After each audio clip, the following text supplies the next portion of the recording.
agrônomo Luiz Antônio Correia Lucchesi. O engenheiro agrônomo, ele é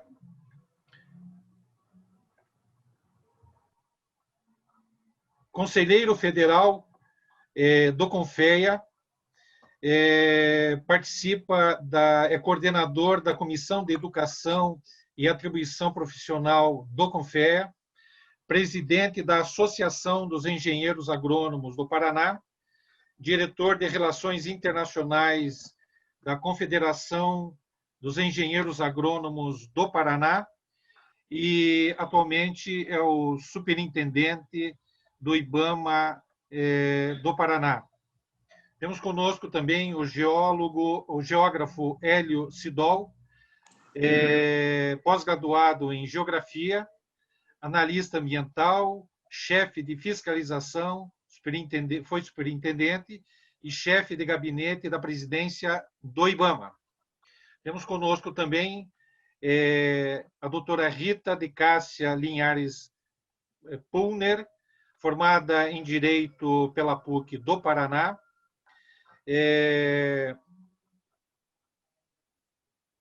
procuradora federal, coordenadora estadual da Procuradoria Federal, especializada do IBAMA. Presidente Horácio, gostaria das suas palavras iniciais, por favor. Boa tarde a todos.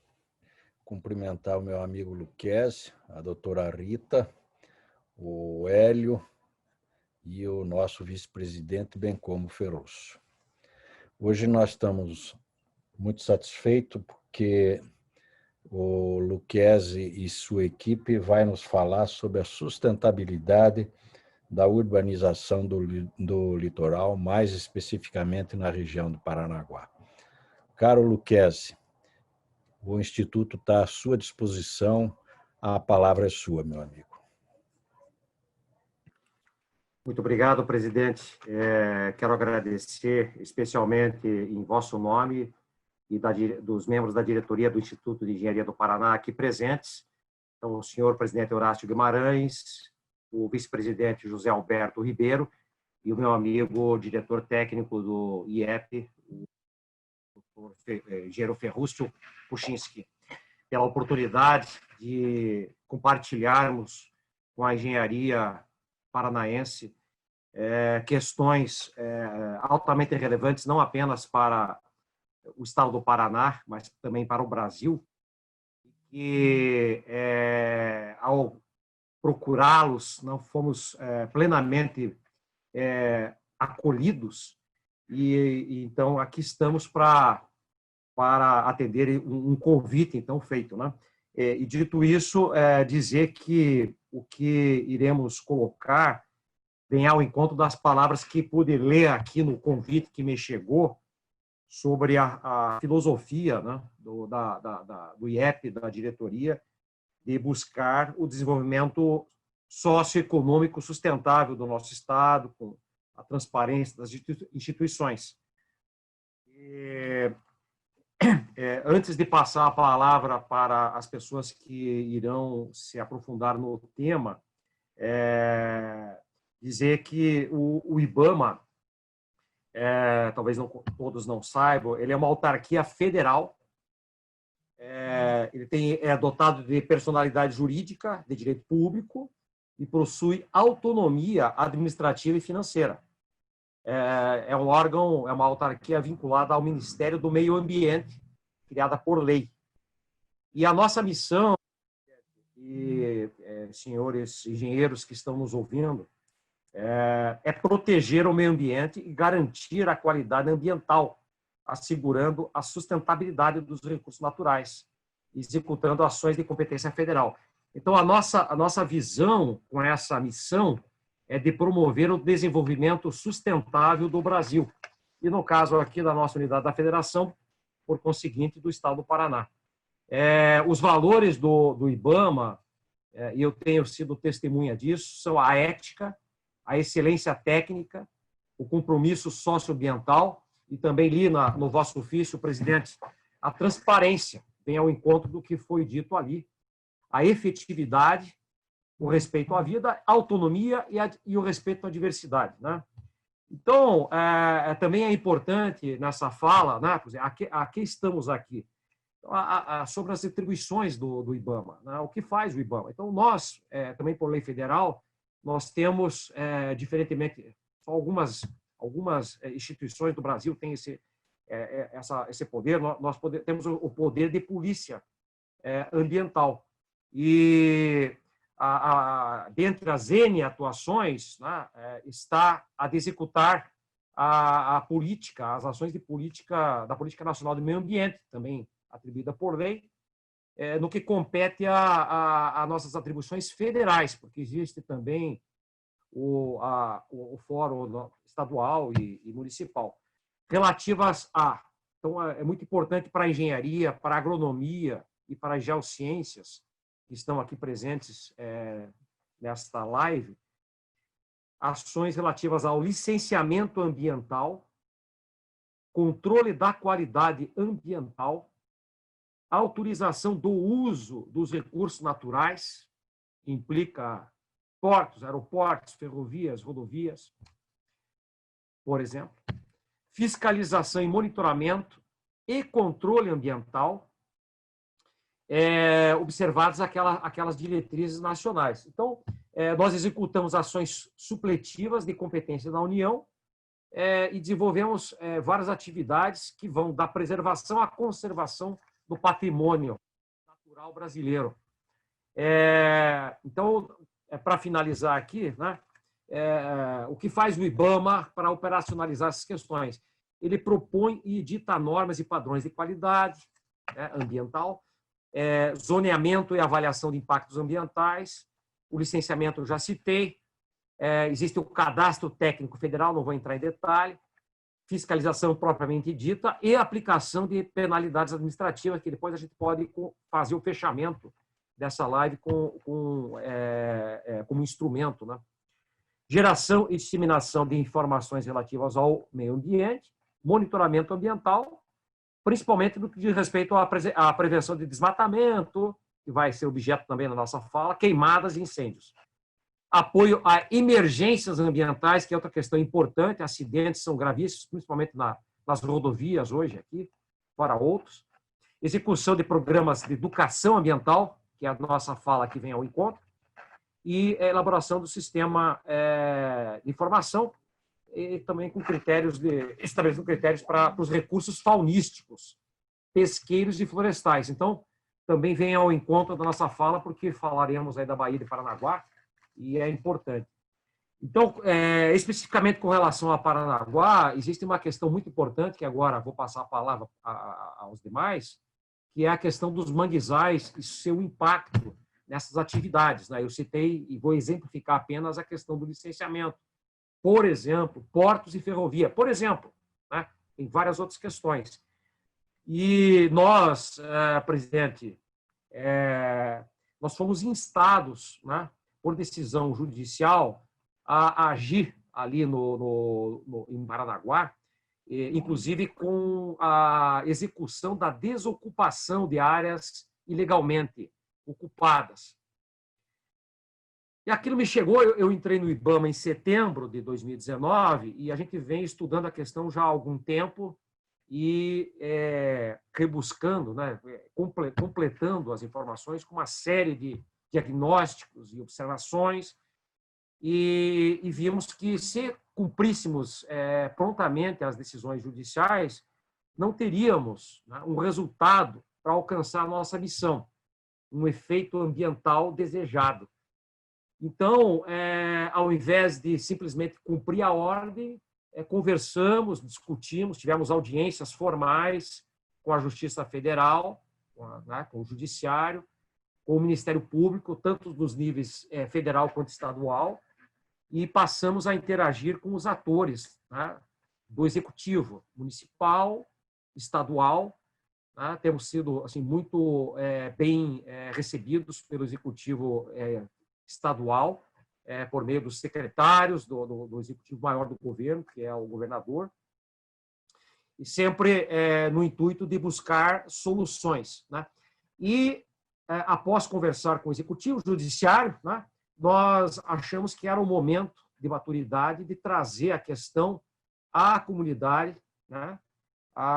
No caso, representada pela Engenharia do Paraná, que é respeitada internacionalmente. Existe aqui um conhecimento acumulado de anos, são quase 100 anos de IEP, inclusive.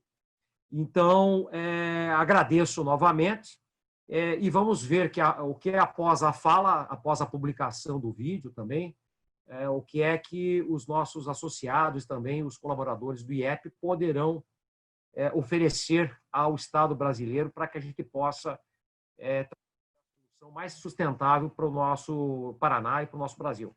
Então, muito obrigado e passo a palavra para a doutora Rita Pulner, que é a nossa procuradora federal especializada aqui do IBAMA no Paraná. Muito obrigado. Boa tarde a todos.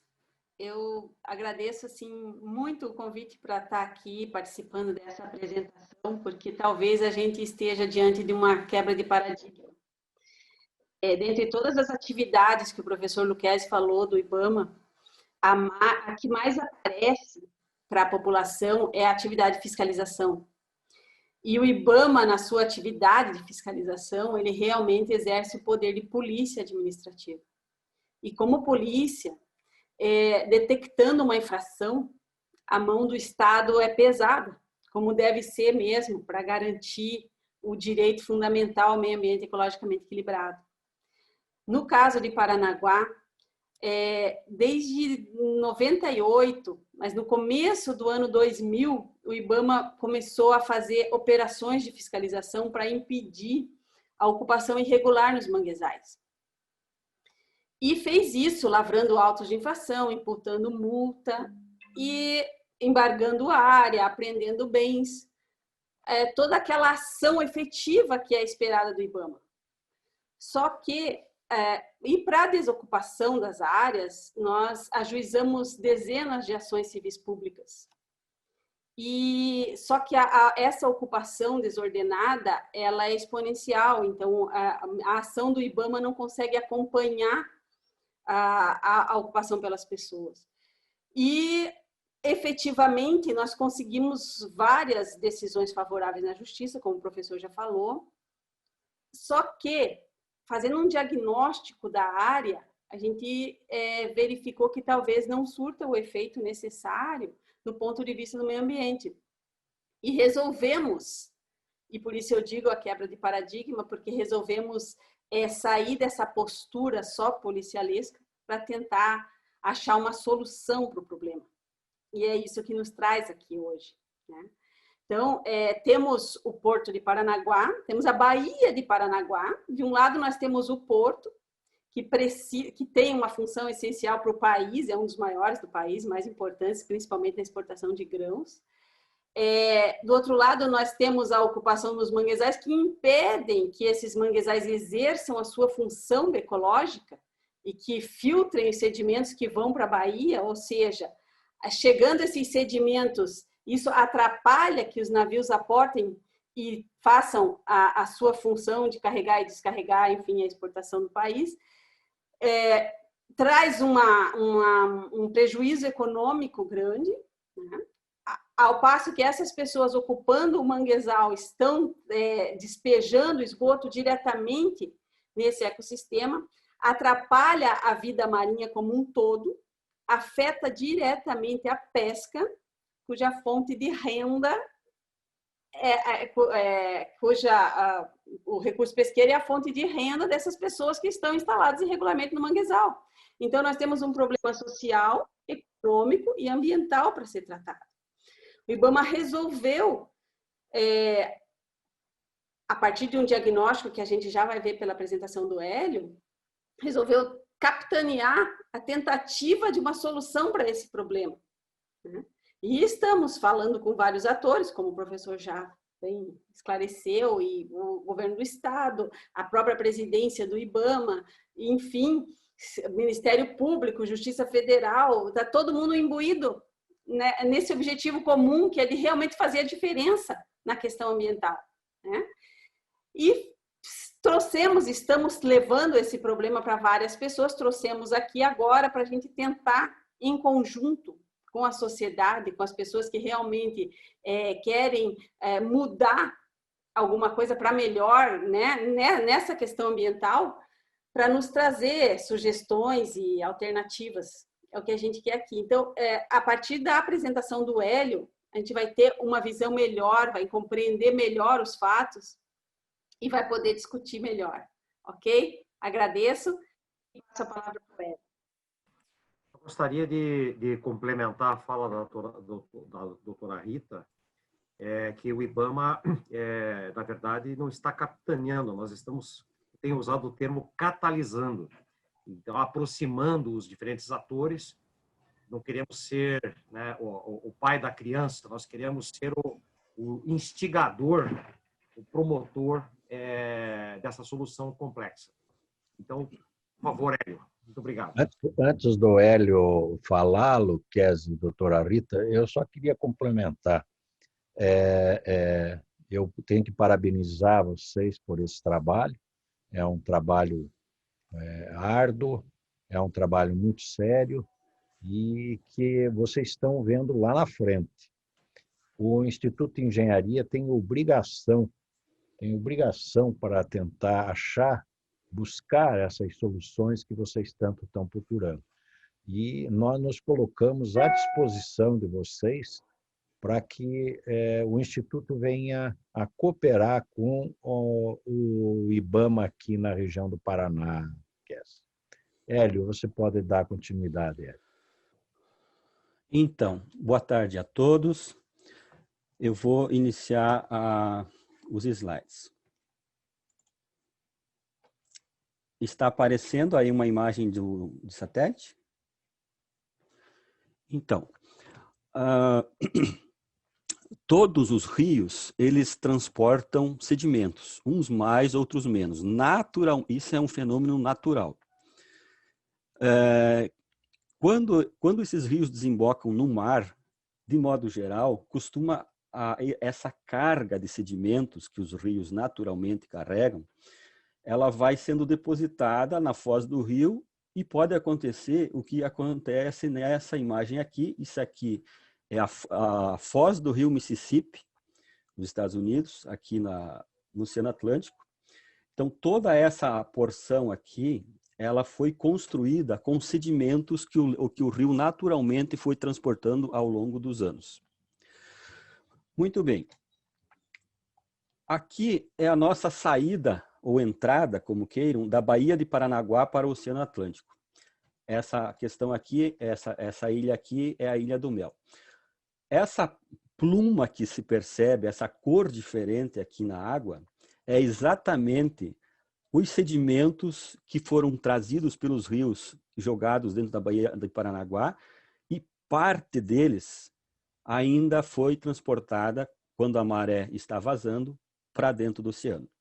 Isso aqui só não é muito pior, isso só não está parecido com isso, por conta de uma coisa que existe dentro da Baía de Paranaguá chamada mangue. E aí nós vamos entrar nessa situação mais propriamente dita.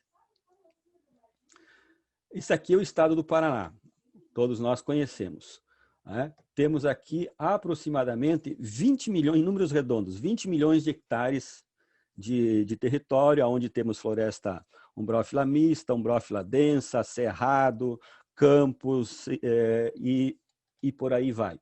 Dentro desses 20 milhões de hectares, nós temos 31 mil hectares que compõem esses 20 milhões, que são os mangues. Isso representa 0,16% do território paranaense, ou 0,16% da cobertura do estado do Paraná. É um número que ele é um pouquinho assim difícil de perceber, então eu faço uma analogia com o tempo. Se o território do Paraná fosse um dia de 24 horas, 1.440 minutos, os mangues, neste exemplo, representam 2 minutos e 30 segundos. Então, acredito que a compreensão fique mais fácil para o quão diminuto é essa cobertura, esse ecossistema. Existem mangues em todos os municípios do litoral do Paraná. mas o nosso problema principal, em função de uma percepção estratégica, são os mangues no município de Paranaguá. Então, em Paranaguá, existem 5.250 hectares de mangues, né? Esse perímetro em vermelho é toda a área do município de Paranaguá. E este perímetro em alaranjado é a zona urbana. E os mangues são essas manchas um pouco mais escuras aqui, de modo geral, distribuídas ao entorno da Baía de Paranaguá, que é exatamente essa função deles. Os sedimentos que são carreados de toda a bacia da Serra do Mar, quando os rios chegam próximos à Baía de Paranaguá, eles perdem capacidade de transporte e vão depositando esses sedimentos e surge o mangue, e na medida que surge o mangue, mais sedimentos são captados, então eles são como uma espécie de barreira, de cortina de proteção para que a baía se mantenha profunda. Bem, afunilando a nossa visão. Os mangues em zona urbana de Paranaguá, de acordo com a Universidade Federal, num trabalho agora de 2019, eles totalizam 1.400 hectares em zona urbana. Né? Desses 1.400 hectares, nós temos pelo menos 380 hectares, cerca de 27%, distribuído em 23 porções que estão sofrendo destruição, ocupação, aterro, estão sendo cortados, existe toda uma pressão física, presencial, e estão sendo construídas casas, palafitas dentro dessas 20 e tantas porções de mangue, que elas todas somadas representam 380 hectares. Essa frente de ocupação, se fosse possível nós colocarmos todas elas uma do lado da outra, ou se fôssemos construir uma cerca, hipoteticamente, elas totalizam 28 quilômetros de extensão, só para dar uma ideia do tamanho do problema. Bem, aonde que estão essas manchas, né? Todas essas manchas quadriculadas em verde são essas 20 e tantas manchas, que são esses 380 hectares, com pressão. E esses pontos em vermelho representam cerca de 40 ações civis públicas que o IBAMA está envolvido, movidas desde os anos 2008, 2010, enfim, toda uma história aí. E elas envolvem aproximadamente 100 pessoas físicas. Em todas elas, o município de Paranaguá é réu. Bem, todas elas, essas porções de mangue, como vocês podem ver, essas em verde e as bolinhas em vermelho que indicam as ações civis públicas, todas elas estão abaixo da linha de pré-mar. Essa linha em azul aqui, ela representa a cota da linha de pré-mar ou linha de maré média. Acima desta linha, 33 metros, é o terreno de marinha. E abaixo dela, nas porções onde existe terreno entre a linha e o curso d'água, seja o mar, seja o rio, é o terreno de marinha crescido. Toda a extensão de mangue, de acordo com o Código Florestal brasileiro em vigor, é APP. Então, todas essas porções que estão aqui em verde, que estão sofrendo essa pressão, não estamos falando das que não estão. As que estão sofrendo, todas elas são APP. Todas elas estão abaixo da linha de pré-mar médio. Isso quer dizer que, em tese, se a linha de pré-mar médio demarca até onde a maré pode chegar, ou poderia chegar, quer dizer que todas essas áreas podem, eventualmente, diante de uma maré mais forte, de uma maré excepcional, serem cobertas pela maré. Eu coloco aqui, para que já seja visualizada, um possível, provável problema futuro, caso não consigamos construir uma solução para ele. Paranaguá tem 3 grandes bacias hidrográficas. A bacia do rio Itiberê, que está aqui, a bacia do rio Emboguaçu, que está aqui, e a bacia do rio Embocuí, que está mais ou menos aqui, onde eu estou mexendo o mouse. Na bacia do Emboguaçu, do Embocuí, nós não temos esse problema de invasão de mangue ainda. Na bacia do Emboguaçu, o problema é brutal, seríssimo, gravíssimo. E na bacia do Itiberê também. Bem, esses dois, essa área aqui em amarelo, laranjado, essas 2 áreas somam aproximadamente 500 hectares de vegetação nativa, inclusive mangues. São as áreas que existem 2 processos de licenciamento de futuros terminais portuários. Um é o Novo Porto e o outro é o Porto Guará. Na hipótese desses licenciamentos virem a prosperar teremos aqui mais brevemente, enfim, futuramente, em algum momento, mais 2 terminais portuários instalados aqui como expansão do Cais do Porto. Qual que é a nossa preocupação? Não existem acessos ferroviários nem rodoviários para essas 2 áreas. Acessos que permitam adequadamente o trânsito de cargas entrando e saindo. Os processos de licenciamento prevêem alguns acessos. Aqui é o trevo das praias, onde estou mexendo o mouse. Aqui não existe acesso. Então, uma das possibilidades de se construir é abrir um novo acesso neste sentido aqui até essas áreas. O outro caminho sugerido para o licenciamento é aproveitar um acesso que já existe aqui muito precário e alargá-lo. De toda forma, esses são só 2 das possibilidades, mas algum caminho novo vai ter que ser construído. Também ramais ferroviários para acessar aqui. Muito bem.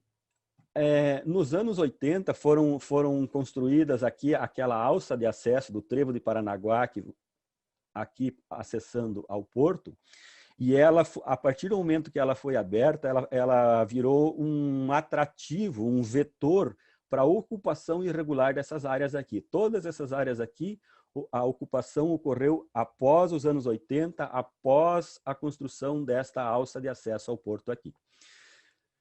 Então, se nada for feito e essa perspectiva vier a se repetir, nós teremos uma ocupação futura aqui por conta dessa abertura desses acessos aqui, tanto rodoviário como ferroviário. E fatalmente teremos uma ocupação dos manguezais aqui. Aqui eu trago uma imagem de 1980. Aqui embaixo eu tenho no destaque o local onde está a ponte hoje. A ponte no Rio Emboguaçu. Aqui, para dentro de Paranaguá, é a Avenida Bento Munhoz da Rocha Neto. E para cá, ela vai dar lá no trevo. Então, essa é uma imagem de 80. Está aqui o tracejado da construção dela, né? Em 80 não existia. Então, vocês podem perceber que aqui, esta porção onde eu estou mexendo com o mouse, de mangue, ela estava intacta. E essas porções de manguezais aqui, ao longo do rio, também estavam intactos. Na outra imagem, com um pouco mais de destaque, tem a porção de manguezal aqui, né, intacta. Aqui, para quem conhece Paranaguá, é o terminal da Fospar. E aqui, esta linha que corta aqui, dá para ver na areia, maré baixa, é o oleoduto da refinaria Getúlio Vargas. Então, nós tínhamos aqui, vocês podem observar, um cone de dejeção daqueles detritos naturais que o rio, aqueles sedimentos que o rio traz e despeja no mar. Dá para perceber aqui esse cone de dejeção. E aqui embaixo, dá para perceber como que o mangue estava de forma contínua até a areia. Muito bem, 1980. Nós, quando eu digo IBAMA, pegamos dados de uma tese de doutorado de um professor aposentado na Universidade Federal, Arnaldo Eugênio Recobon, porque existem N dados aí sobre mangues. Nós pegamos esse. E ele fez uma projeção, ele fez um estudo que ele divulgou essa tese em 2012, onde ele fez um levantamento entre o que existia de mangues em zona urbana em Paranaguá em 1980 e o que existia em 2009. Então, entre 1980 e 2009, houve um decréscimo, uma supressão, uma destruição, uma extinção de 90 hectares de manguezais. E ele fez uma previsão do que aconteceria entre 2009 e 2017. Então, ele projetou mais 30 hectares. Mais 30 hectares de supressão. A princípio, os dados confirmam essa hipótese dele. Então, nós teríamos entre 1980 e 2009, 120 hectares de manguezais que foram suprimidos, destruídos, etc., não existem mais. Aqui eu peguei e coloquei essas informações num gráfico, né? Então, entre 1980 e 2017, ou seja, em 37 anos, esse gráfico reflete isso aqui. Esses 37 anos, nós temos uma curva que mergulha, né? Uma linha que mergulha, que se isso não vier a ser estancado, barrado, contornado, nos próximos 40 anos, podemos visualizar um enorme de um problema aqui. Bem, aí alguém poderia se perguntar se essas ocupações elas ainda continuam acontecendo. E, infelizmente, elas continuam acontecendo, não somente em manguezais, mas em vegetação, um pouco aquela vegetação vizinha ao manguezal. Essa aqui é uma área que, esse rio que aparece aqui é o Rio Embu-Guaçu, né? Aqui, essa área ela tem 40 hectares. Essa é uma imagem do dia 24 de maio de 2020. E esta é uma imagem do dia 27 de 8 de 2020. Os 40 hectares de vegetação em uma invasão foram roçados, destruídos, enfim, acabaram com eles. Aqui no limite, aqui pega-se mangue, né? Então, assim, esse é um exemplo assim que mais salta aos olhos, porque foi uma grande área que aconteceu. Mas pequenas áreas, a expansão dentro dos manguezais, ela é diária. Diariamente tem casa sendo construída, aterrada e avançando e por aí vai. Bem, alguns conceitos, né, para nós chegarmos ao problema. De modo geral, o leigo, ele enxerga o rio apenas aquela porção que na maior parte do tempo está ocupada pela água, que é a popular calha do rio. Mas o rio, tecnicamente, não é aquilo é só uma parte do rio, né? O rio tem aquela parte que na maior parte do tempo está ocupada por água, e assim como uma calha de telhado, ela precisa ser dimensionada para ter a capacidade de receber a quantidade de água que vai cair em algum momento em cima daquele telhado, a natureza dimensionou a calha, o rio, que é a parte mais baixa da bacia, a receber em algum momento a quantidade de água que vai cair ali. Essa quantidade cai frequentemente? Não, não cai. Essa quantidade de água pode cair com 20, 30, 50, 80, 100 anos. Existe um cálculo que se chama coeficiente de retorno, que indica a cada quantos anos o rio vai ocupar o leito maior excepcional. Então, inadvertidamente, nesse interregno entre uma ocupação do leito maior excepcional e outra, por exemplo, de 80 anos, inadvertidamente as pessoas entram no leito maior excepcional do rio, que é essa espécie de V ou de W, né? E ocupam isso com aterros, com residências, com pontes, etc. e tal. E quando o rio precisa ocupar esse leito maior excepcional, ocorre o problema. De modo geral, essas áreas são um pouquinho mais altas, próximos ao leito menor do rio, por conta das pequenas enchentes que o rio vai subindo aqui, ele vai depositando material, de modo geral aqui um material muito fino, muita argila, e ele se torna impermeável, inclusive, nessa região. Bem, quando as pessoas ocupam o leito maior excepcional do rio, temos esse tipo de situação. fatalmente uma enchente, e em Paranaguá as enchentes são recorrentes, anualmente tem enchente em Paranaguá, anualmente essas áreas são ocupadas e por aí vai. Por quê? Porque o cidadão comum ele não tem obrigação de saber disso. Por alguma situação, por alguma desatenção das autoridades que gerem esse território, acabam permitindo, muitas vezes até facilitando, se não viabilizando os meios, e acabam colocando as pessoas dentro do rio. Aqui eu trago um exemplo assim um pouco mais complexo, né? O leito maior excepcional do rio, esse aqui é o rio em São João do Triunfo, essa cidadezinha aqui é São João do Triunfo. Toda essa região aqui é leito maior excepcional do rio.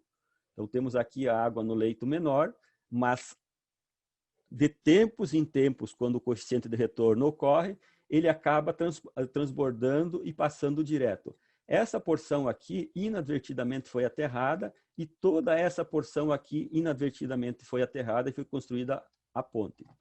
Em 2014, quando houve uma brutal precipitação e o rio precisou ocupar o leito maior excepcional do rio, o que ele fez? Ele tirou o aterro que estava dentro de uma perna do V, que estava dentro do leito maior. A ponte foi prevista somente em cima do leito menor e o leito maior excepcional foi aterrado. Como diminuiu o canal de passagem, aumentou a velocidade e ele erodiu o aterro. Então, aproveitando esse slide, quando nós estamos falando de sustentabilidade, muitas vezes, quando isso sai assim da boca de algum servidor, de um órgão ambiental, as pessoas, às vezes, por desconhecimento, pensam que está falando da sustentabilidade da borboleta, do golfinho, do papagaio, não sei do que. Também, mas principalmente nessas questões estruturantes, né? Imagine que construir uma ponte, um aterro, o asfalto, sem falar do problema aqui, o quanto que custa, né? E não podemos estar botando dinheiro fora o tempo todo. Aquelas pontes todas que caíram em 2014, ali em Morretes, Paranaguá, na 277, todas ocuparam o leito maior excepcional do rio com aterro. Bem, e aonde que entram os mangues? Então, nos rios que desaguam no mar, aonde há condições de tranquilidade, condições de calma da água, no leito maior excepcional do rio, costumam-se instalar os manguezais. Então, isso aqui é aquele mesmo, o mesmo V ou W, né, que está estilizado aqui. Isso aqui é o rio com o seu leito maior excepcional. O manguezal vai estar lá no limite, mas dentro do leito maior excepcional do rio. Então, está aqui, maré baixa, as árvores estão fora, o conjunto está fora, está lá crescendo.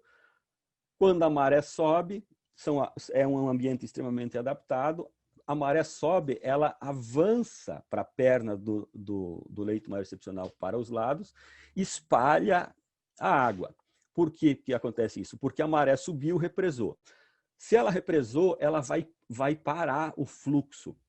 E todo aquele material que vinha na água, sedimentado, precipitado, em suspensão, ele vai acabar decantando nessas bordas. Ele vai acabar precipitando aqui nessas bordas. Então, o solo do manguezal nada mais é do que aquele material, a terra, vamos falar assim, que o rio estava transportando, que ia jogar lá dentro da baía, ia, com o tempo, aterrando a baía, ou se não existisse a baía, ia construindo lá um apêndice lá do litoral. E aí a vida que segue, maré baixa, maré alta, maré baixa, maré alta. Quando ocorre uma interferência dentro da área onde o manguezal, onde a água da maré se espalhava, nesse caso aqui, uma construção de um muro e um posterior aterro ao longo da borda do leito menor do curso d'água, a maré não entra mais aqui para dentro. Se ela não entra, ela não sedimenta. Se ela não sedimenta, o sedimento vai para dentro da baía. Com uma agravante, como diminuiu-se o espaço do rio, ele ficou no meio de duas colunas, porque do outro lado também existe isso, ele aumenta a velocidade, porque é física, diminuir o tamanho do canal aumenta a velocidade para que a mesma água passe. Se aumenta a velocidade, aumenta a capacidade de transporte de sedimentos e, consequentemente, aumenta o aterro lá dentro da baía. E as margens onde não tem os muros, aumenta a erosão. Isso aqui em Paranaguá, é uma foto atual de 2020. Então, aquele muro nada mais é do que isso aqui, ó. Eu vou lá na borda do V, construo o muro e aterro. Do outro lado, mesma coisa. A maré, quando ela sobe, quando ela para, o fluxo do rio, ela vem igual. A quantidade de água que vem igual. Como ela não tem como entrar aqui para dentro, porque existe um obstáculo físico, existe um aterro, ela sobe um pouco mais. A maré fica mais alta. Ela aumenta a altura do nível da água. Se ela aumenta a altura, ela demora mais para subir e demora mais para descer. Consequentemente, como isso é um fenômeno muito recente, dos últimos 50 anos, 60 anos, esse ambiente, essas árvores não estão adaptadas para isso. E elas começam a, para usar um termo bem simples, começam a se afogar. Elas entram em estresse e começam a morrer. Depois nós vamos mostrar isso direitinho. Muito bem. Além do material que não é mais depositado aqui para dentro. Toneladas de sedimentos que seriam depositados aqui, porque o solo do mangue ele vai crescendo. A cada maré ele vai depositando lá alguns milímetros a mais, então ele vai crescer. Isso não parou de crescer, estagnou. E esse material está sendo levado para dentro da baía. Esta é uma imagem, aqui, ó. Aqui é a ponte que foi construída, a alça de acesso para Paranaguá. Então, nessa imagem de 80 não existe ainda alça. Aqui existia, vamos chamar de uma velocidade natural do rio. E as margens estavam estabilizadas. Inclusive, vocês podem observar que aqui tem uma espécie de uma barriga que avança para dentro do rio. Bem, entre 1900... E aqui, ó, na foz do rio, eu tinha mangue até o final.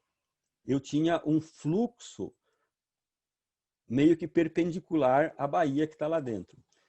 40 anos depois, eu tenho aqui. Nos mesmos locais, à medida, eu tenho aproximadamente 40 metros a mais de largura do rio. Aqui vocês podem ver que, inclusive, houve um recuo, né?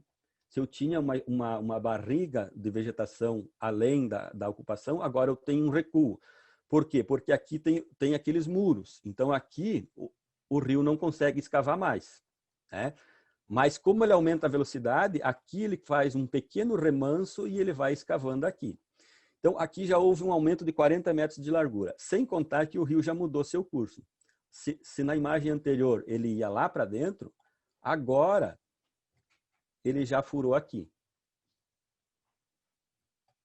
Bem, então, um efeito rápido perceptível em 40 anos. O outro grave problema que existe em Paranaguá, só um momento, é que os mangues, eles sempre estarão, os rios de planície, próximos à foz, eles sempre constroem meandros, muitas curvas. Por quê? Porque eles perdem velocidade, perdem capacidade de transporte e eles vão ficando cheios de meandros. Como que ocorre essa dinâmica da construção dos meandros? Então, deixa eu só botar aqui para nós vermos.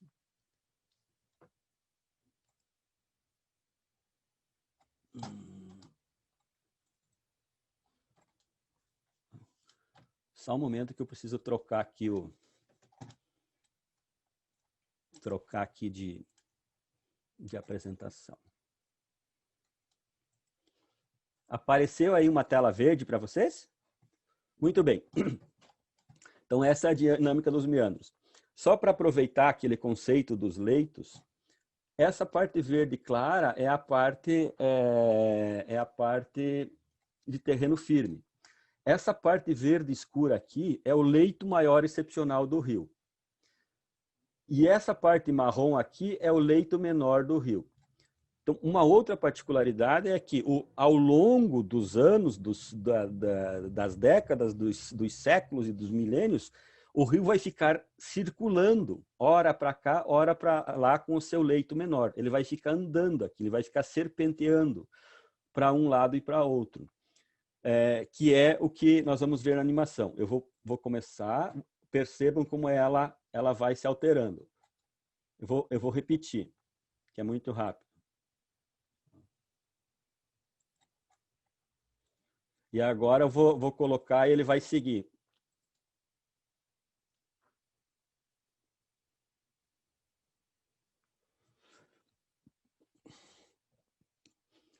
É um fenômeno natural. A construção de meandros nos rios de planície, próximo à foz, é um fenômeno natural que ocorre lá. É claro que se eu ocupo a APP, tiro a vegetação da APP, se eu impermeabilizo muito o solo, se eu altero essa dinâmica hídrica lá, eu posso acentuar esse processo. Então, o rio sempre estará escavando de um lado e depositando do outro. Escava de um lado e deposita do outro. Aqui vamos olhar de cima.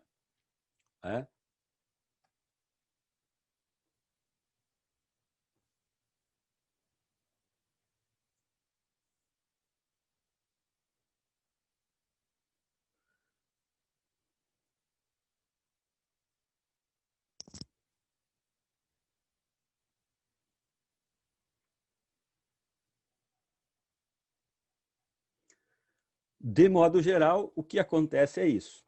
É uma coisa supernatural, acontece o tempo todo. Desde a época dos romanos já havia a previsão no Código Civil, e existe no nosso ainda hoje, como que deve ser tratada uma questão de mudança de limite entre imóveis, terrenos, quando o limite era o rio e o rio mudou de lugar. Então, dá para perceber que não é uma coisa muito difícil de acontecer. Qual que é o problema se nós tivéssemos... se nós, como Estado, enfim, permitirmos que um local desse seja habitado, que seja instalada uma estrutura urbana aqui. É um problemão, é uma bomba que vamos construir para amanhã ter que mudar. A título de exemplo, existe uma cidade no Acre, a cidade de Brasileia, que uma parte dela está dentro de um meandro, que agora o rio está cortando, que está ficando na Bolívia, a cidade. A parte da cidade brasileira. Bem, vamos seguir com o nosso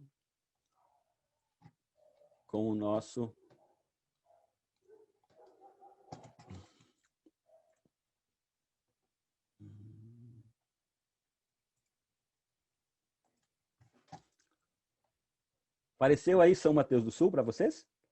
Então, aí um exemplo, porque, assim, de repente alguém pode pensar, não, mas isso demora um milênio e tal, lá para frente ele vê como é que faz.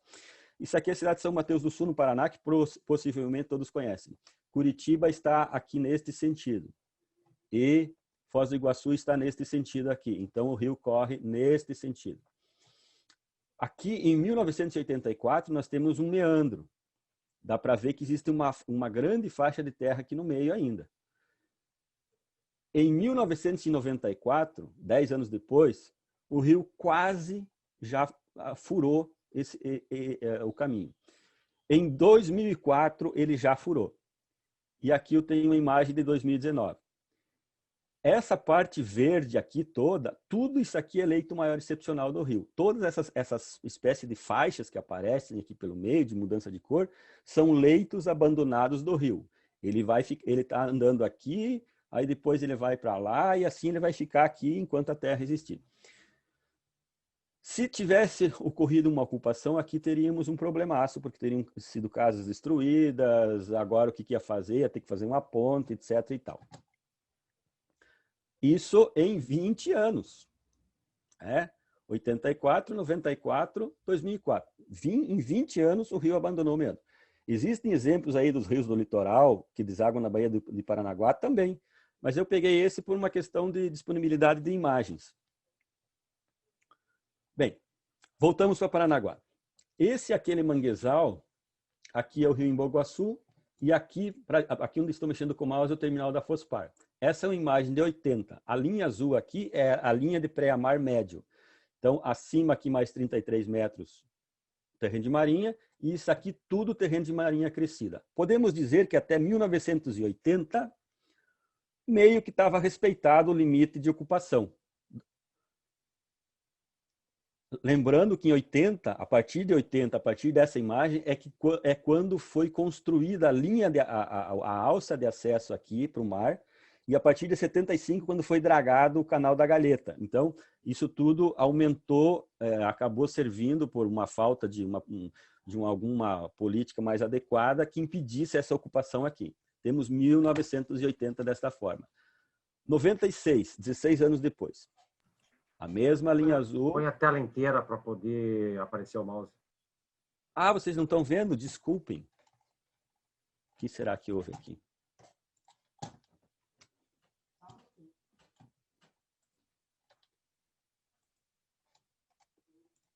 Apareceu? Agora? Inteira? Não, sumiu da tela. Era lá. Apareceu agora? Mas não se preocupe, Hélio. Dá para você ter noção exatamente ali. Tá. Bom, então tá. Podemos seguir então? Bom, Sim. 1980, né? 1996, 16 anos depois, eu já tenho uma brutal ocupação aqui para além da linha e tem esses prolongamentos das ruas sentido da Bahia. A Bahia está aqui, o terminal da Fospar está aqui.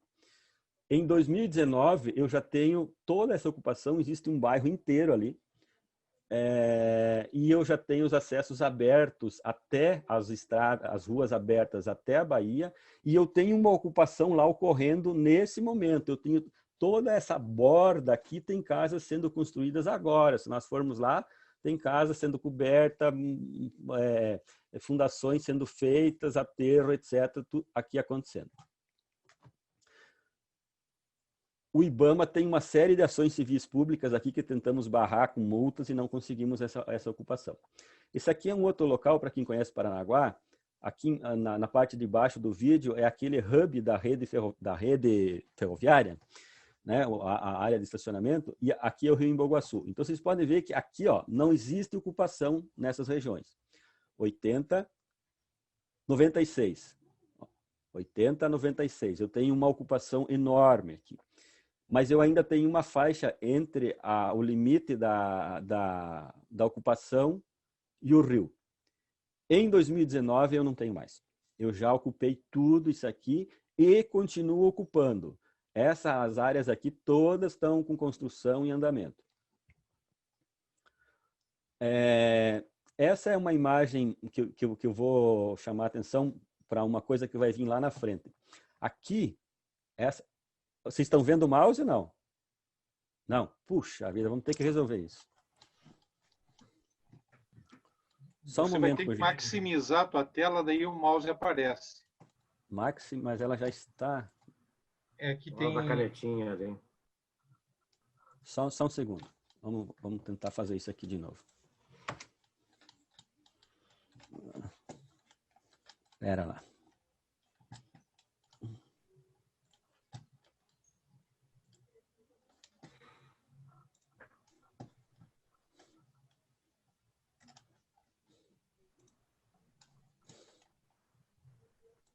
Share. Apre. Screen 2.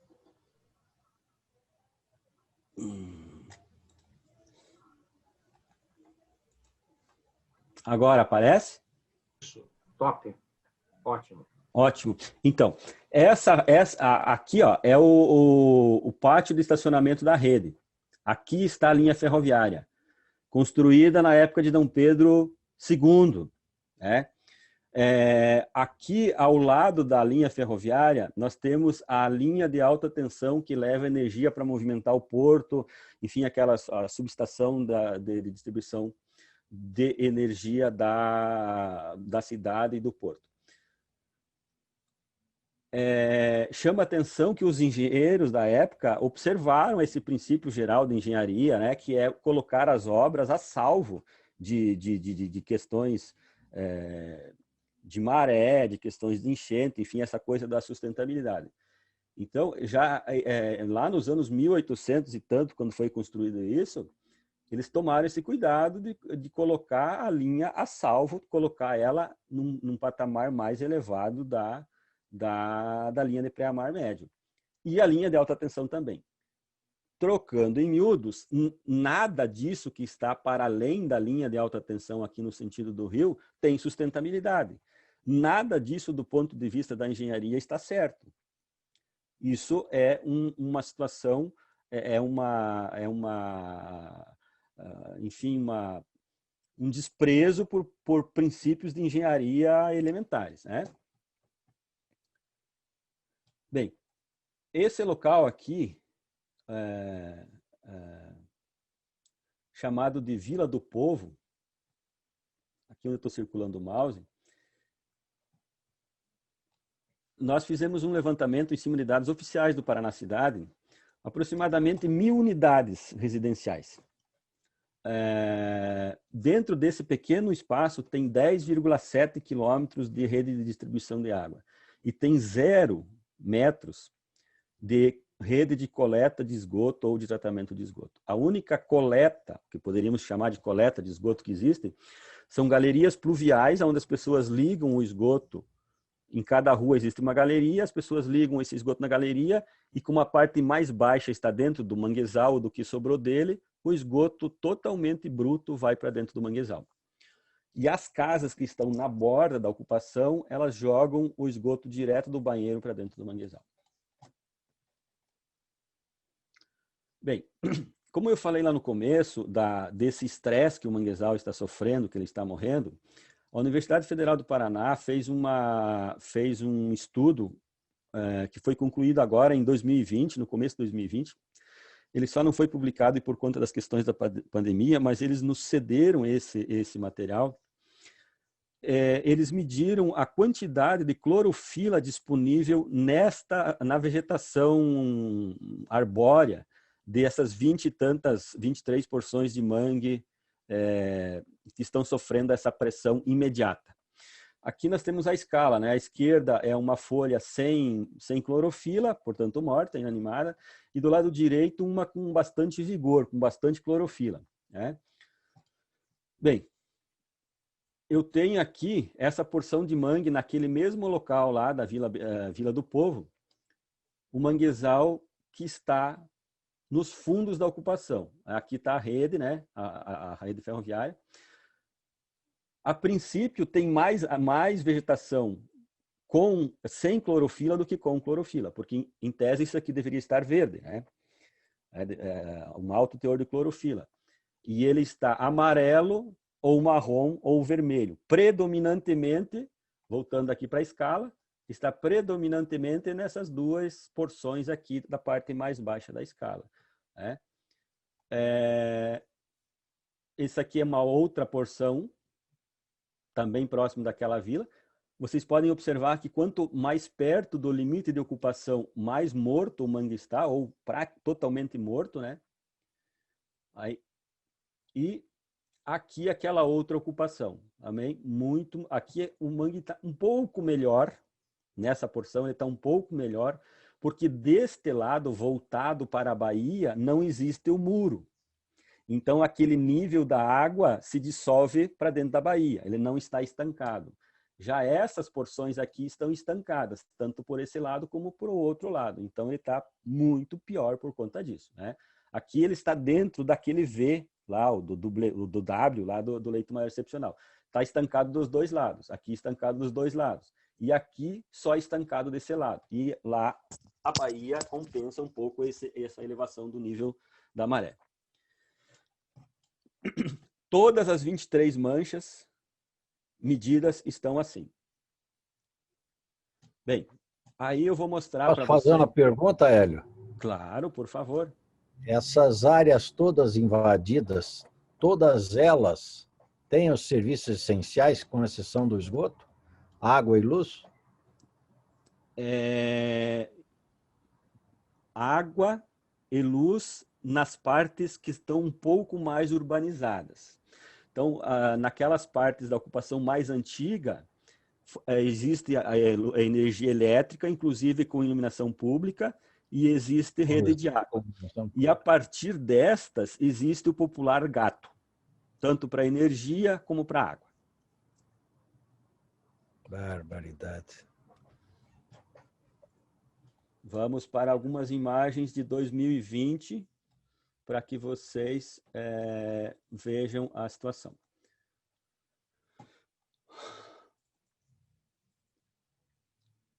Opa!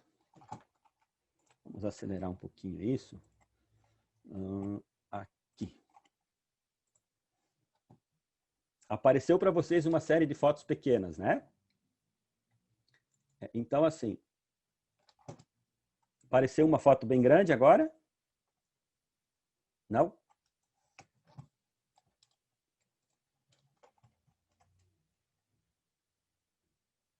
Puxa vida. Agora apareceu. Apareceu? Ah, tá, ótimo. Então, esse aqui é um local chamado Jardim Guaraituba. O IBAMA tem umas 15 ações civis públicas aqui.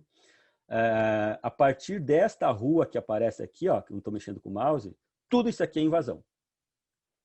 Isso é uma área da União, a PP e era Manguezal. Isso aqui já está destruído. E aqui a linha de ocupação. Então, aqui é exatamente uma das pernas do meandro do rio. A tendência do rio é emendar isso aqui reto. Aqui, ó, vocês podem observar, esse manguezal aqui já foi roçado.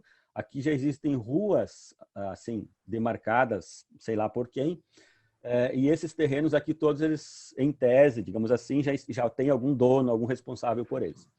Só para quem não está familiarizado com o termo, APP, Área de Preservação Permanente, que deveria ser. Desculpe.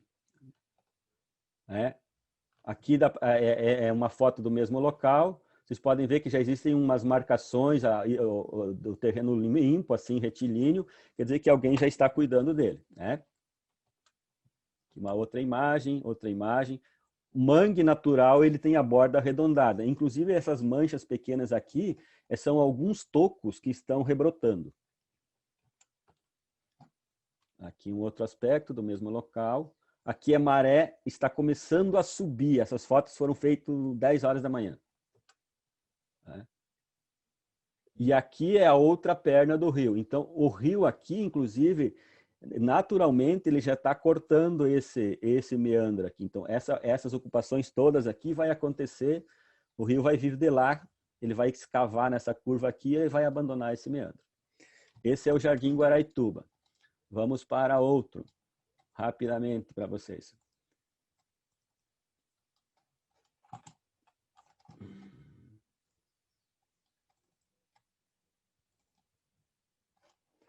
Esse é um local chamado Ponta do Caju. Também temos ações civis públicas, né? Aqui eu chamo a atenção para aquela questão de, na borda da ocupação, o manguezal está mais morto. Ó. Ele já vem sendo aterrado, as árvores vêm sendo cortadas, ele vai morrendo. Ó, isso aqui tudo é árvores mortas. E o aterro vai andando para dentro do manguezal. Ponta do Caju. Aqui ó, o aterro indo para dentro do manguezal, né? Aqui já as árvores estão mortas. Aqui do outro lado, o aterro é feito com tudo. Tudo que vocês imaginarem é usado para aterro. E aqui já tem uma casa, quando nós tiramos essas imagens em construção. Tá vendo aqui, ó? Isso aqui são os pilares, ou cepos, ou colunas, né? Aqui em cima virá a estrutura, né? Será uma casa de madeira, né? Porque ele vai fazer alto por conta desses cepos. O banheiro já está pronto aqui, dentro do quadro da casa. E o cano de esgoto já está ligado para dentro do manguezal. Aqui um pouquinho mais para frente, para onde o manguezal avançava, né?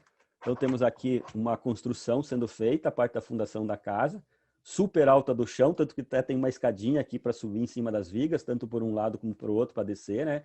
Isso aqui vai ser enchido de lixo, do que vocês imaginarem. Aqui tem até uma passarela, porque quando a maré sobe, né? Ela vem aqui para cima, né? Ó, lixo, muito lixo. Enfim, Ponta do Caju.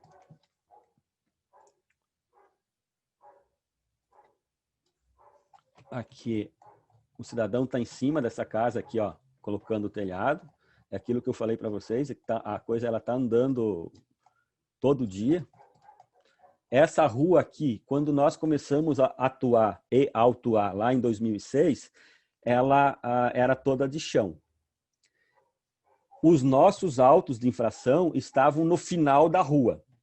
O final da rua hoje é asfalto.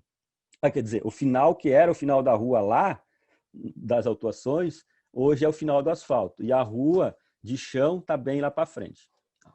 Aqui dá para vocês verem direitinho. Ó, mas mesmo a rua de chão já tem iluminação pública. Tá? A iluminação pública aqui, né? Aqui ainda ela está de chão e aqui acabou o asfalto. Os nossos autos de 2008, 2006, eles estão nessa altura aqui. Então, as nossas ações civis públicas estão nessa altura aqui. Se nós ganharmos todas as ações e tiver que desocupar essas casas, demolir, etc., vai ser demolida aqui. E todas essas para frente ali vão enfim, né, não estão alcançadas. Ponta do Caju, né, daqui de uma outra imagem, né, do outro lado. As construções acontecendo. E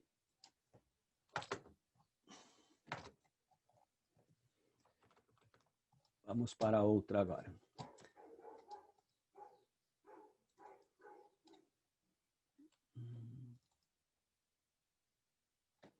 Essa é do mesmo local.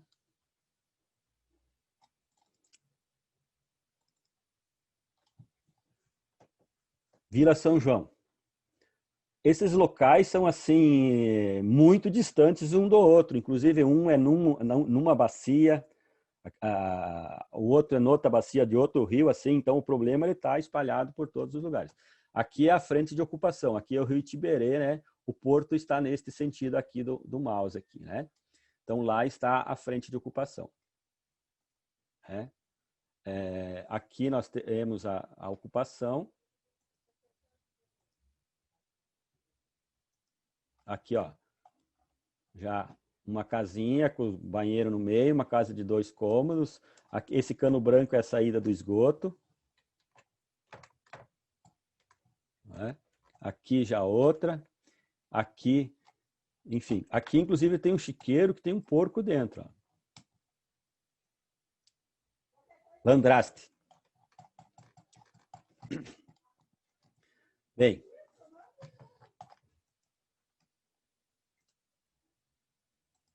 é esta situação. Vila São João. Aqui nós também temos ações civis públicas para demolir 12 casas que estão mais ou menos nessa altura aqui. Mas já tem outras muito mais para frente, né?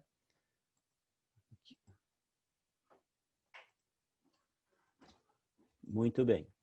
Vila São João. Agora eu vou mostrar para vocês algumas imagens num outro local, que é a Vila do Povo, que é aquela que em 80 não existia. Então aqui vocês conseguem ver o aterro, né? Isso aqui é o aterro que vem vindo. Lá em 1980 o manguezal ia lá para dentro. Esse é o aterro. No final de cada rua sai uma galeria pluvial com esgoto. E nos fundos das casas saem os esgotos, essas coisas brancas aqui são os esgotos saindo diretamente para o manguezal. E o manguezal, naquela faixa próxima das ocupações, morto. Ó. Essa árvore aqui ela está morrendo, aqui, essa outra aqui já morreu, já caiu, aqui já está seca, a outra aqui já está só com os galhos finos, e por aí vai. É o que aquelas imagens do infravermelho mostram. Aqui também aos fundos da mesma ocupação. Essas coisas pretas aqui é tudo esgoto que escorre diretamente, né? O mangue, quando dava maré, ela ia 200, 300 metros aqui para dentro, não vai mais, né? Então ocorre todo esse efeito. E esses aterros, eles continuam em curso, né? Acontecendo lá e o manguezal vai sendo ocupado. Final de cada rua sai uma galeria com esgoto. Aqui aquela imagem aqui ao longo do rio, em toda a extensão dele, nós temos esse tipo de muro. Aqui tem 6 pneus de caminhão fora da terra, né? Cada pneu 20 centímetros em média, então eu tenho um muro aqui de 1,20 m pelo menos, e toda essa região aterrada.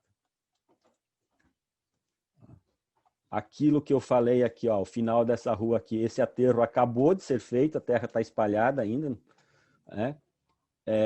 Essa casa aqui não está coberta.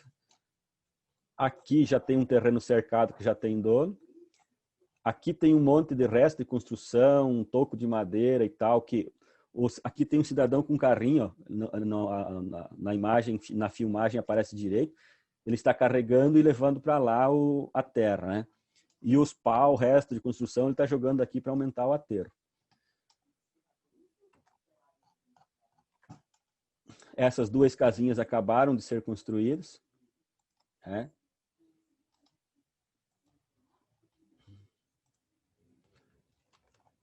As bordas dessa ocupação, né? Aqui é um aterro com lixo, a construção dos muros de pneu, isso aqui é um terreno que está demarcado, né?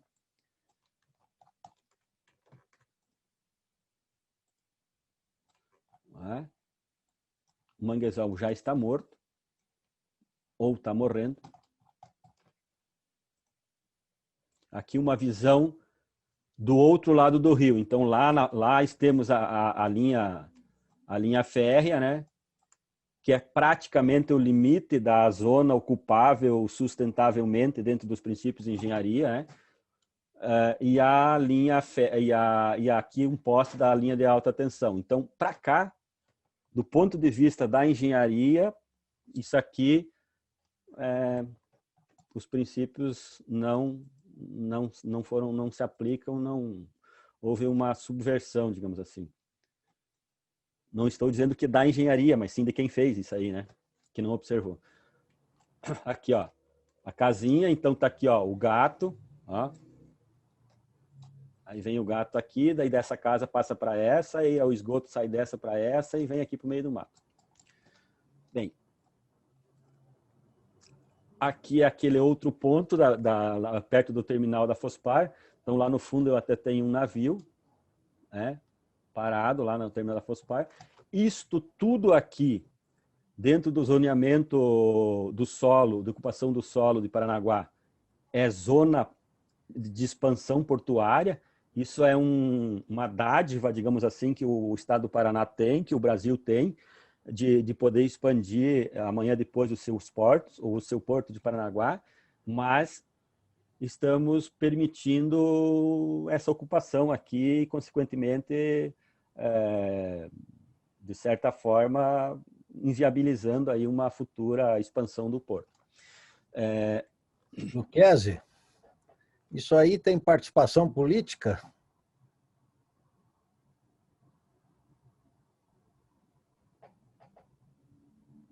Está fechado o teu microfone.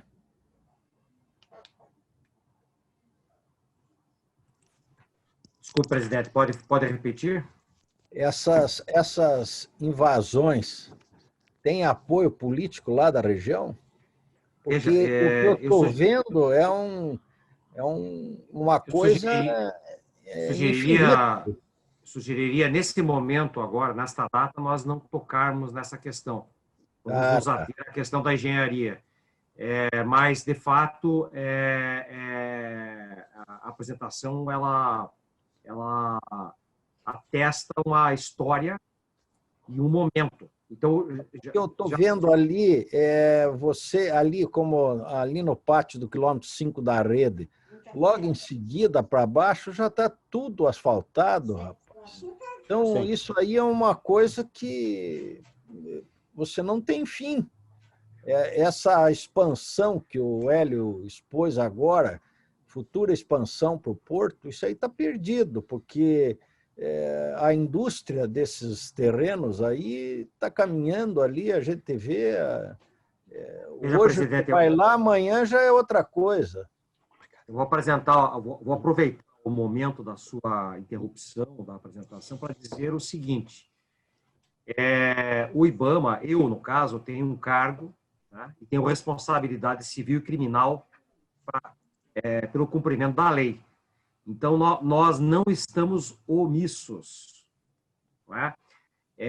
Então, estamos compartilhando esta favelização acelerada demonstrando para os senhores e senhoras do Instituto de Engenharia do Paraná, para que vocês tomem ciência e tenhamos agora um tempo para pensar. O Hélio ainda tem mais coisas para apresentar, para que nós possamos articular, não é?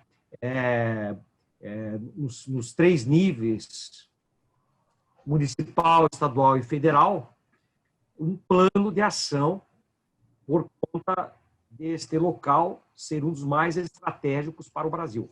Então, eu vou parar aqui e vamos permitir que o Hélio continue, daí, se o senhor tiver mais um tempo, a gente pode entrar em outros detalhes. Obrigado. Hélio, se você me permitir uma observação, nós temos até 18h40 o tempo da nossa live frente a uma outra live que já está programada. Então, você sinta à vontade de conduzir a apresentação até onde você achar importante e oportunizar um tempo para que perguntas possam acontecer. Obrigado. Certo. Obrigado. Só complementando, pegando um gancho na pergunta do senhor presidente, esse é um local que dá direto para a Bahia, que é zona de expansão portuária. Estamos falando em cais. Mas todos esses outros locais, eles têm a ver com a funcionalidade, embora eles estejam a 5, 10 quilômetros da Bahia, eles têm a ver com a funcionalidade do cais. Então, todos eles, de uma forma ou de outra, eles afetam a disponibilidade. Aqui é uma parte bem precária mesmo de ocupação. Isso aqui é lixo. Esses aterros são feitos com lixo. Aí, quando a maré sobe, essa lixarada vai para dentro do manguezal. Essas casas todas, elas ligam o esgoto direto. Enfim, é mais do mesmo, né? Todas essas casas, elas jogam o lixo para dentro, o esgoto para dentro do manguezal.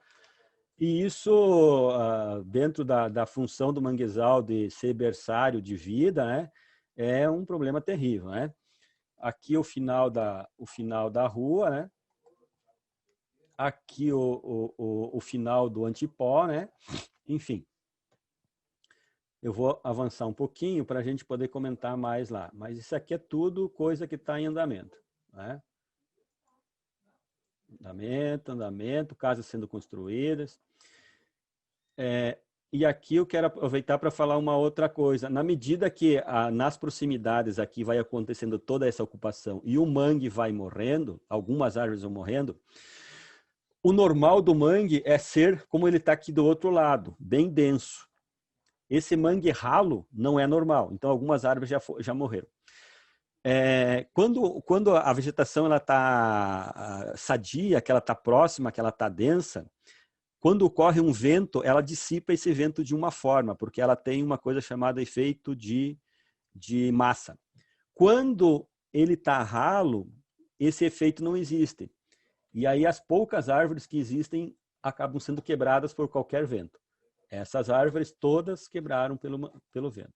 E aí vai avançando o problema mangue adentro. Vou avançar um pouco mais aqui e tal. Isso aqui é um antigo rio, hoje chamado de Canal da Nhanha. Isso aqui é o terminal da Fospar. Aqui tudo joga esgoto para dentro desse canal. Existe uma ação civil pública do IBAMA aqui fazendo parte, tentando reverter isso. Enfim, vou pular essa parte e vou pegar agora uma visão para vocês dentro do manguezal. Isso é que ocorre dentro do manguezal, não nas bordas, dentro. Então, de um lado aqui existe uma barragem, do outro lado existe uma barragem, isso está dentro daquela parte mais baixa daquele V. Então, vocês observem quanta árvore de mangue já morreu aqui e vai morrendo, né? Por isso que é isso que aparece no infravermelho. Ó. E esses mangues amarelados assim, eles já estão num processo de estresse enorme. Uma outra visão, outra rapidamente aqui. Muita árvore morta. Né? Aqui, ó, lá aquela vila lá do povo, aqui do outro lado, aqui embaixo, dá para ver as casas do aterro, aqui não estou mexendo o mouse, então essa parte aqui está dentro do V. Aqui, ó. Isso é tudo árvore morta. Eu sugiro só acelerar para a gente poder ter uma discussão Tranquilo, entre... tranquilo, sem problema. Eu vou fechar aqui e só vou puxar a apresentação de volta e eu já finalizo e acabou.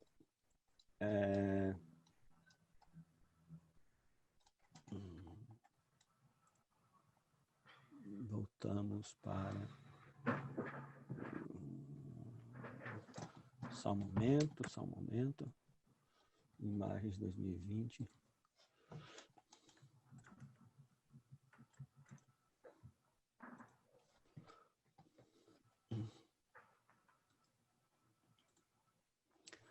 Apareceu aí uns documentos para vocês? Bem, é só para ilustrar. Isso aqui é um ofício de 2007, o outro é de 2008, já alertando a prefeitura, pedindo auxílio para que, né, ajudasse a parar com essa situação. Aqui, a questão da visão estratégica do IBAMA, né? Nós, como eu disse, né, todas as questões envolvidas. Nós temos aqui 3,5, 3,5 km de cais de porto instalado, né? Que é os terminais que estão instalados aqui, grãos, containers, veículos, etc. Temos 1,5 km aqui de líquidos inflamáveis e fertilizantes. E aqui temos 4 quilômetros de cais de área expansível para cais de reserva, como uma dádiva que está aqui. E aqui os 2 terminais que pretendem se instalar. E aqui no meio o Rio Emboguaçu, transformando isso por conta do aumento da velocidade, dos aterros que estão das ocupações todas aqui, num local raso, extremamente raso. Então, mesmo, se vocês podem até perceber que aqui a água é mais verde, mais escura, porque aqui é um canal mais fundo e dragado. Isso aqui vai exigir uma constante dragagem aqui para que os navios consigam chegar até aqui. Vou pular isso e vamos falar quanto custa a dragagem. 403 milhões de reais para dragar, remover o assoreamento, os canais de acesso, as baías de evolução e dos berços de atracação. 403 milhões de reais que tem que ser investidos o tempo todo. Quando você termina de dragar numa ponta, tem que começar na outra para que o porto continue funcionando. Senão os navios atolam e não conseguem chegar no cais. Uma ideia sobre a importância do porto. Em 2019, entre o que entrou e saiu, houve um superávit, uma favorável ao Brasil de 4 bilhões de reais somente do Porto de Paranaguá. As movimentações de cargas, né, notadamente de grãos, enfim, produto do agro, de todos esses estados aqui, soja, farelo de soja, milho, etc., sai por Paranaguá. E o fertilizante entra por Paranaguá. Da minha parte, é isso. Muito obrigado. Ali você colocou, Hélio, que a movimentação do Porto em 2019 foi 53 milhões, lá embaixo. No outro slide. Aí. De toneladas. Isso. Você sabe que o Porto está se programando para 2035 a ter 85 milhões de toneladas. Eu queria até aproveitar e parabenizar meu amigo Ricardo, que está aqui, presidente do CREA, nos prestigiando com o Luquezzi. Então, seja bem-vindo, Ricardo. É uma indústria da favela, viu, Luquezzi? É uma indústria da favela. Infelizmente, e eu acredito que você já conversou com o governador e eu acho que se fizer um trabalho bem feito, você, pelo custo-benefício, você vai conseguir reverter isso aí. É só haver um planejamento e um estudo mais profundo sobre tudo isso que está acontecendo aí em Paranaguá. Eu acho que é uma força de conjunto aí que a gente tem que fazer para te auxiliar nisso aí, Luquezzi. Então, presidente, eu fico satisfeito de termos tido essa excepcional oportunidade de deixar gravado, inclusive, essa apresentação para todos os associados interessados nos temas da engenharia propostos pelo IEP. E, inclusive, muito feliz pela presença do nosso presidente recém-eleito do CREA Paraná. Eu já havia comentado com ele esse assunto. Então, o CREA também é uma autarquia federal. Estamos trabalhando para fazer um convênio, um termo um acordo de cooperação com o CREA Paraná. E precisamos atuar, né? Veja, quando me foi apresentada a questão, eu achei que o problema era muito mais simples. E fomos levantando aquela casquinha e vendo que a ferrugem estava infiltrada em toda a carcaça do veículo, vamos dizer assim. E vimos que não é apenas um problema ambiental, é um problema ambiental grave que trará, já trouxe consequências, estamos vivenciando consequências gravíssimas econômicas que poderão se agravar e sociais. Então, imediatamente, por conta desse diagnóstico, nós procuramos, estimulados pela nossa equipe, que é muito competente, do IBAMA aqui da Superintendência do Paraná, a contactar com pessoas da engenharia, da agronomia, da arquitetura, geociências do Estado.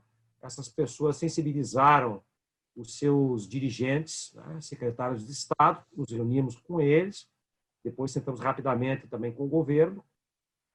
Obviamente que sentamos com a prefeitura, temos total interesse de ajudar no questionamento da questão, mas não é uma coisa simples. E nos foi perguntado, inclusive, né, qual era a ideia. Então, eu até compartilhei rapidamente uma conversa que tive contigo, presidente Horácio, que nós teríamos, assim, não foi citado, mas uma estimativa grosseira sobre o número de pessoas que estão habitando no momento, que está habitando no momento a área de preservação permanente, APP, irregularmente, em alguns casos criminosamente, gira no entorno de 30 mil.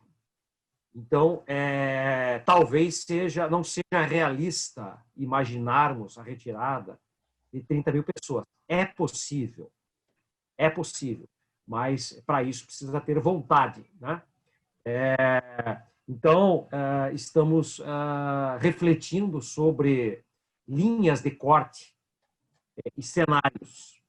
E, ao retirar essas pessoas, né, mesmo as poucas pessoas que temos decisão julgada e transitada no âmbito do Judiciário Federal, mesmo essas poucas pessoas, nós teríamos que ter um local para levá-las. E essas pessoas teriam que ter uma ocupação para ter o seu sustento, educação para os seus filhos, transporte, saúde, segurança. Não obstante, aonde elas estão, não tem isso. Não tem transporte, não tem segurança, não tem educação e muito menos saúde. E pior, estão promovendo a destruição da saúde do restante da população. Nós já tivemos casos aí de cólera e outros gravíssimos. Então, há planos, né, publicizados do Estado, do governo federal, de transformar aquele que já foi um centro de cabotagem de transporte de passageiros entre o Sul e a capital federal, que é Paranaguá, num polo turístico. Tá? Falamos do agronegócio. O agronegócio é vital para o Paraná, para o Brasil.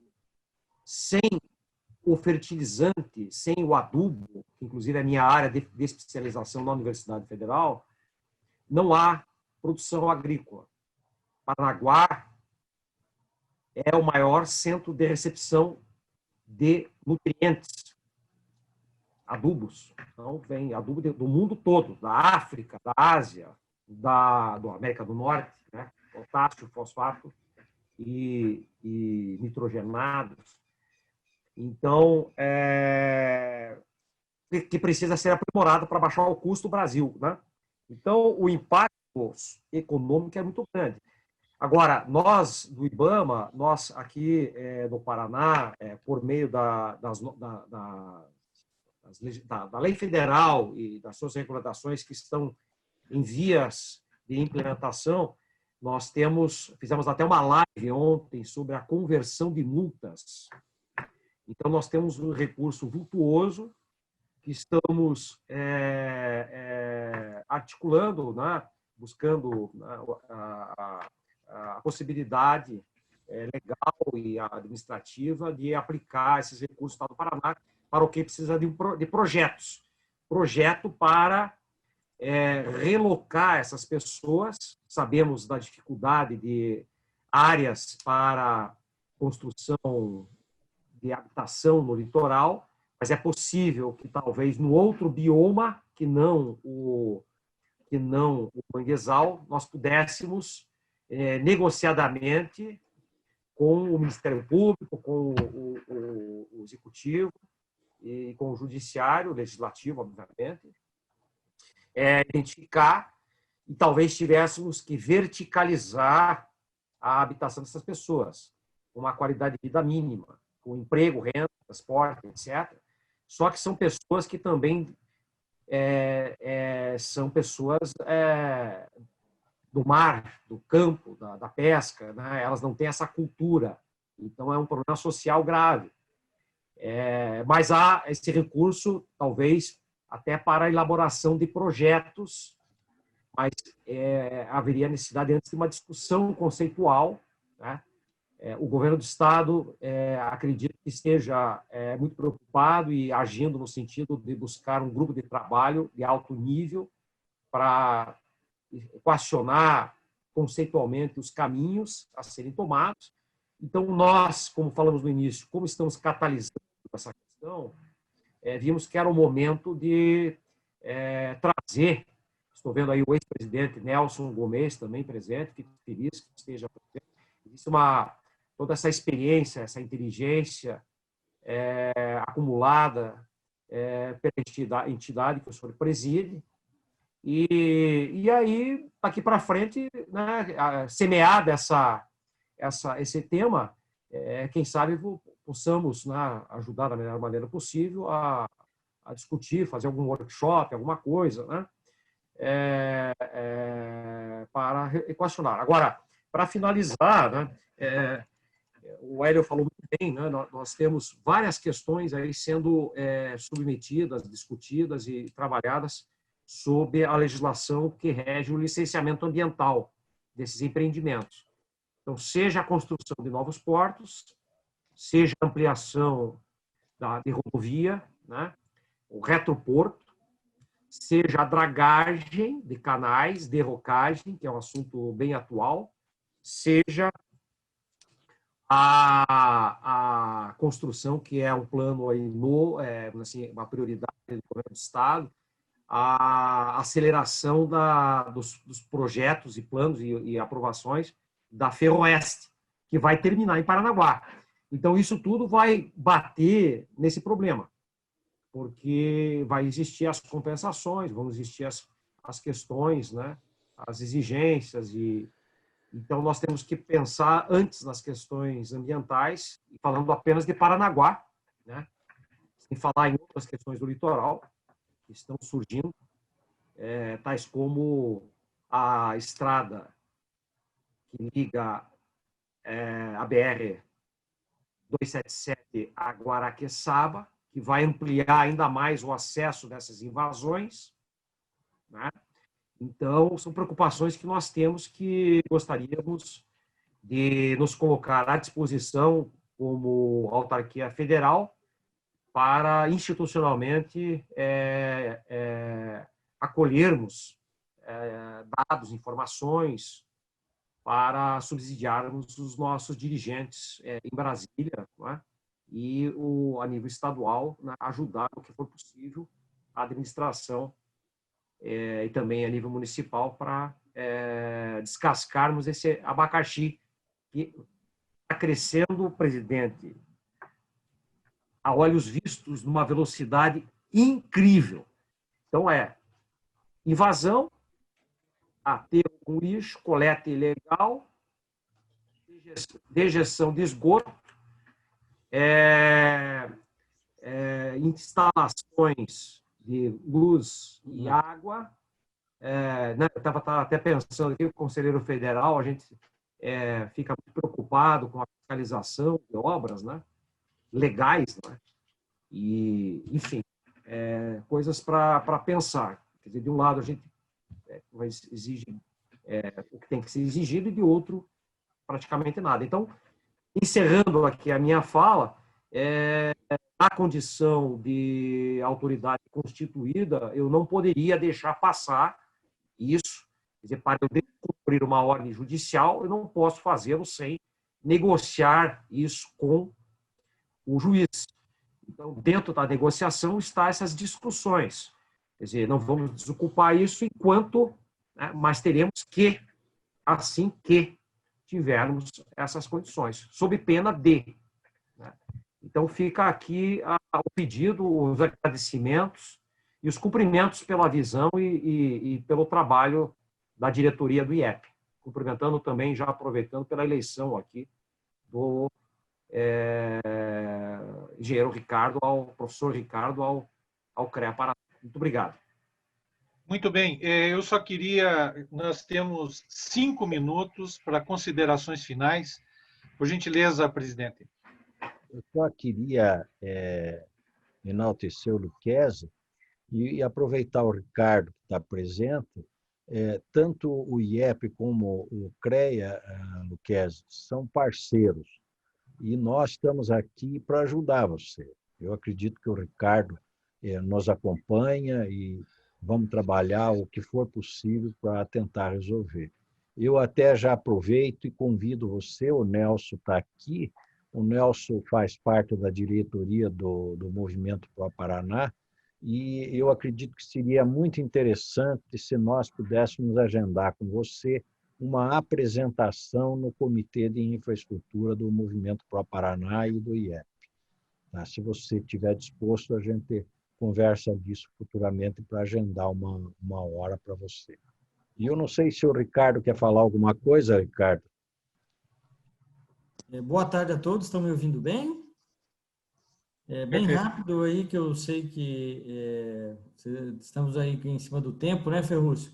Mas primeiro agradecer mais uma vez aí o convite, Horácio, parabenizar o Lucchesi e toda a sua equipe aí que apresentou. Olha, estarrecedor. As imagens que eu vi aqui, parabenizar, em especial geógrafo, o Hélio Sidol, geógrafo isso, né, Hélio? Profissional também do nosso sistema, né, com o FECREA. Olha, eu como paranaense, fazia algum tempo que não acompanhava essas imagens, temos que discutir. Isso é uma ausência brutal de engenharia, e como só faço essa fala rápida, Horácio, me coloco à disposição, como você disse, dessa parceria para a gente discutir esse assunto e buscar encaminhamentos, porque nós não podemos, como paranaense, compactuar um estado, né, que nós temos aí tecnológico, né, reconhecido como um bom estado, com agricultura aí, né, Lucchesi, fantástica, com atividades, uma situação dessa aí. Eu acho que rapidamente o CREA está à disposição, Horácio, né, para a gente fazer essa parceria, eventos, algo assim. E obrigado, Lucchesi, por ter insistido, né? O Lucchesi me mandou ao longo de ontem, né? Agora eu entendi porque que você queria que eu participasse. Obrigado, tá? E aproveito aí, encerrando, agradecer ao Zé Alberto aí também, Horácio, pelo CCPOT lá, pela parabenização, né, Zé Alberto? Obrigado lá pelas boas palavras que vocês nos fizeram. Mas é isso. Hoje não vamos conseguir aprofundar, mas eu fiquei muito sensibilizado e acho que nós temos que discutir esse assunto aí, porque precisamos buscar soluções de engenharia pela ausência de engenharia que está ali. Mas, obrigado mais uma. Desculpa o atraso, que eu estava numa reunião de diretoria do CREA e cheguei muito bem-vindo sempre, Ricardo. Sempre o 9º slide, então entendi todo o conjunto da obra. Tá? Parabéns aí e fico à disposição para a gente aprofundar o assunto. Muito obrigado. Passa a Nelson, por palavra favor. para o Nelson aí. Me dê um minuto aí. Bom, primeiro, quanto à apresentação, parabéns pela apresentação, o Luquezzi, a Rita e o Hélio. Tá? Acho que abordaram um tema essencial, importantíssimo, e a replicação disso no movimento Pro Paraná é só marcar a data, né? Só para vocês saberem, teria que ser numa terça-feira, no momento a terça-feira é só dia 27 de outubro. Se vocês confirmarem, nós já deixamos pré-agendado isso, tá? Dia 27 de outubro, às 10 horas da manhã. Esse é o nosso horário das nossas lives. Seria possível, Lucas? À primeira vista, sim. Nós só teríamos que ver a agenda formal que temos dentro do IBAMA e com a Justiça Federal, né? Mas à primeira vista, previamente, sim. Então já fica pré-agendado, Lucas. Tá? Então, em princípio, pré-agendado, eu gostaria só que daí me comunicasse. Luquezzi, nessa apresentação, você vai estar em contato com as entidades. Os representantes das entidades é cerca de 20 a 23, 25 pessoas, e é somente as entidades, não tem jornalista, não tem nada, não tem nada. E simplesmente é uma briga pelas as qualidades e as benfeitorias para a sociedade paranaense. O Ricardo faz parte lá também. Conheço o Pro Paraná e quero manifestar que o berço do estado do Paraná, que é Paranaguá, ele precisa, nessa recuperação, ser olhado pelo lado cultural e histórico, né? Não apenas pelos lados que nós citamos. Então, obviamente que a engenharia tem um papel fundamental. Quando eu falo engenharia, falo de todas as profissões do sistema CREA também, mas não é o único. Então, é uma grande oportunidade, certamente o Hélio não se oporá de repetirmos a sua apresentação, e a doutora Rita também não, a esse dileto grupo de lideranças do Pro Paraná, e depois, com essa apresentação, a gente criar também uma estratégia de trazer outros profissionais do Conselho de Biologia, do CAL, e fazer um movimento Pro Paraná. Então, para concluir a minha observação, certo? Eu teria algumas dúvidas aí da parte técnica, mas nós vamos entrar porque o tempo está esgotando. Mas uma questão que eu gostaria que vocês aí, no dia 27, eu vou voltar a essa questão, o que o IBAMA pode fazer proativamente e não reativamente. Certo? Quer dizer, na realidade, o que o IBAMA está fazendo é reagindo às invasões. Nós temos que fazer com que ele chegue antes da invasão. Isto é possível entrar com alguma ação, algum tipo de ação, dona Rita está aí, a doutora Rita está aí, de modo que o ente público esteja responsabilizado por aquilo que ele faz. Isso é levar o asfalto para onde não devia levar o asfalto. Isso eu queria falar lá atrás. Dizer, não leve energia, eles vão fazer gato, tem risco de vida, não sei o quê, a água vai ter... Então, essa é a razão. Mas tem que responsabilizar o gestor público das suas ações. Certo? Assim, eu não estou falando em termos políticos, estou falando em termos técnicos. Certo? A lei diz isso, ele é responsável. Por que não pode? Por que nós, não sei, de repente uma ação popular, eu sei que é difícil lá de Paranaguá, mas para onde vai crescer a cidade tem que estar definido, certo? Em algum lugar dizer, olha, não construa aqui, tem que ter um mapa que ele saiba onde não construir, porque ele está correndo o risco de, primeiro, se o ente público destruir a habitação dele. Segundo, a própria natureza vai se encarregar de destruir o que ele fez de mal. Um dia ela vai devolver isso para ele. E vai custar muito mais caro. Então, isso tem que ficar muito claro. É possível fazer uma propaganda do IBAMA de não construam em áreas assim, consulte o IBAMA antes de construir. Eu não sei. Que, na verdade, né, Nelson? Era isso que eu tinha, desculpa aí. Na verdade, na nossa apresentação... Horácio, você queria ter duas vertentes do QES. Uma de paralisação, tá? E uma de solução. Porque esse caso. Pessoal, eu só queria pedir a gentileza de vocês. Nós estamos complicando o Ferrugem aqui. O tema é muito instigante. Eu agradeço a presença. Inclusive, eu gostaria de informar aos participantes que as perguntas que foram encaminhadas, nós vamos encaminhar ao IBAMA para que sejam todas respondidas e nós vamos colocar no nosso site. Eu queria só pedir desculpas, porque nós temos logo agora, daqui a 5 minutos, uma outra live. Desculpem. E agradecer a presença do nosso presidente Ricardo, eleito, sucesso na sua nova empreitada, ao nosso querido amigo Luiz Lucchesi, por estar na superintendência, conduzindo do jeito que está, doutora Rita, pela sua apresentação, assim como o geógrafo Hélio, agradecer pela presença do nosso querido vice-presidente José Alberto. Obrigada, Nelson, por você ter aparecido. Ricardo Fedalto, que é o representante do nosso conselho, muito obrigado por estar junto. Presidente, agradeço novamente a sua participação. Foi muito instigante. Esse é um evento da nossa Câmara, de 4 câmaras, da Câmara de Química, do Instituto de Engenharia, Meio Ambiente, Recursos Hídricos e Saneamento, Cartografia, Geociências e Geotecnologia, Infraestrutura e Logística. Esse tema vai ser colocado a essas câmaras à discussão e, com certeza, teremos as nossas contribuições junto ao IBAMA. Agradecer a todos os participantes. Nelson, quer só dar um pitaquinho ali. Na sequência, temos uma outra live daqui a 5 minutinhos, Nelson. Dia 20, não, encerrando, dia 20, não nessa terça, no dia 20, terça-feira, às 10 horas, teremos o secretário do Meio Ambiente no Comitê de Infraestrutura, certo? Ah, muito bem. Essa reunião do dia 27, no dia 20 tem o secretário do Meio Ambiente que vai falar sobre o litoral. Tá bom, muito obrigado. Considere convidado e você vai gostar lá, Lucas.